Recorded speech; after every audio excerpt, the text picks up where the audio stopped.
ऊर्जा एवं भारी उद्योग केंद्रीय राज्य मंत्री कृष्णपाल गुर्जर ने आज फरीदाबाद के जिला भाजपा कार्यालय अटल केंद्र में 20 जुलाई से 11 अगस्त तक आयोजित किए गए लोकसभा के मानसून सत्र के कामकाज को लेकर प्रेस वार्ता का आयोजन किया और राज्यसभा व लोकसभा में पास हुए 21 विधेयक के बारे में और साथ ही आईपीसी, सीआरपीसी और एविडेंस एक्ट के आने वाले बदलाव को लेकर भी चर्चा की। विपक्ष को घूरते उन्होंने कहा कि उनके पास सिर्फ एक ही एजेंडा है कि मोदी हटाओ, जबकि विपक्ष जितनी गाली प्रधानमंत्री को देते हैं वह उतनी ही मजबूत होते हैं। इस मौके पर जिलाध्यक्ष में भारी संख्या में सानिया, बीजेपी नेता और विधायक शामिल रहे।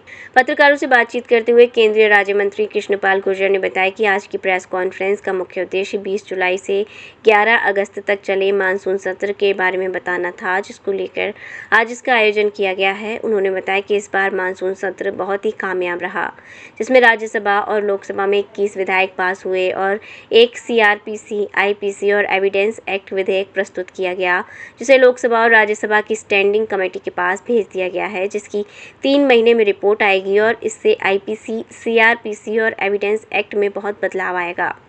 उन्होंने कहा कि सत्र में प्रधानमंत्री और गृह मंत्री ने अविश्वास प्रस्ताव और मणिपुर पर चर्चा की, जिसे विपक्ष सुन नहीं पाया और जानबूझकर वर्कआउट कर गया। उन्होंने कहा, मोदी जी ने सत्र में कहा कि विपक्ष के पास सिर्फ एक ही प्रोडक्ट है जिसे वह बार बार लॉन्च करते हैं, जिसे देश की जनता बार बार स्वीकार करती है। उन्होंने कहा कि विपक्ष ने इंडिया को भी बीच में डॉट लगाकर बांट दिया है। गुर्जर ने कहा कि विपक्ष ने यूपीए के काले कारनामों से पीछा छुड़ाने के लिए नया नाम रखा है, लेकिन नाम बदलने के काले कारनामे छुप नहीं सकते। मणिपुर की बात करते हुए गुर्जर ने कहा कि मणिपुर में पिछले 6 साल में शांति रही है, लेकिन हाईकोर्ट के फैसले के बाद यहाँ हिंसा हुई है, जिसको लेकर मोदी जी ने देश को विश्वास दिलाया है कि मणिपुर में अमन शांति कायम होगी। इस मौके पर उन्होंने कांग्रेस के कार्यकाल में 1966 की याद दिलाते हुए मिजोरम को लेकर सवालिया निशान लगाए। उन्होंने दावे से कहा कि मोदी जी ने नॉर्थ ईस्ट का जो विकास किया है वह अब तक किसी ने नहीं करवाया। जी मंत्री जी आज प्रेस वार्ता की है। आज की प्रेस वार्ता का जो मुख्य उद्देश्य है, 20 जुलाई से लेके 11 अगस्त तक जो लोकसभा का मानसून सत्र संपन्न हुआ, उस मानसून सत्र में जो कामकाज हुआ है उसको आपके सामने रखना था और आपके माध्यम से लोगों को तक वो चीजें जाएं। आज उसके लिए प्रेस कॉन्फ्रेंस बुलाई गई थी। ये मानसून सत्र अपने आप में बहुत कामयाब रहा है। 21 विधेयक वहां पर प्रस्तुत किए गए राज्यसभा लोकसभा में जो पास हुए और एक सीआरपीसी, आईपीसी और एविडेंस एक्ट जैसा एक विधेयक प्रस्तुत किया गया, जो राज्यसभा लोकसभा में प्रस्तुत करने के बाद स्टैंडिंग कमेटी को भेज दिया गया है उनकी रिकमेंडेशंस के लिए, और 3 महीने में वो अपनी रिपोर्ट देगा और इससे आईपीसी, सीआरपीसी और एविडेंस एक्ट में एक बहुत बड़ा बदलाव आने वाला है।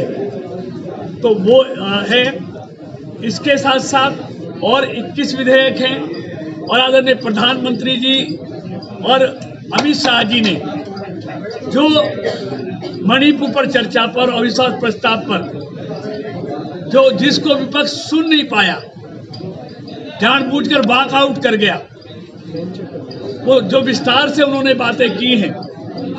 मोदी जी ने कहा इनके पास बार बार एक प्रोडक्ट है, बार बार उसी प्रोडक्ट को लॉन्च करते हैं जिसको देश की जनता बार बार अस्वीकार करती है। तो उस प्रोडक्ट के अलावा इनके पास कोई माल नहीं है जिसको देश की जनता ने बार बार नकारा है और ये मुद्दा विहीन विपक्ष है। और ये जो इंडिया गठबंधन है जिसको उन्होंने टुकड़ों में बांट दिया है, बीच बीच में डॉट लगा दिए हैं, ये जो यूपीए है जो अतीत में काले कारनामों, भ्रष्टाचार का द्योतक बन गया था यूपीए, उससे पीछा छुड़ाने के लिए इन्होंने ये नया नाम रखा है। लेकिन वो 12 लाख करोड़ के घोटाले, चाहे ये नाम बदल लें, वो घोटाले इनका पीछा छोड़ने वाले नहीं हैं, क्योंकि कालिक चेहरे पे लगी है, साफ आईना कर रहे हैं।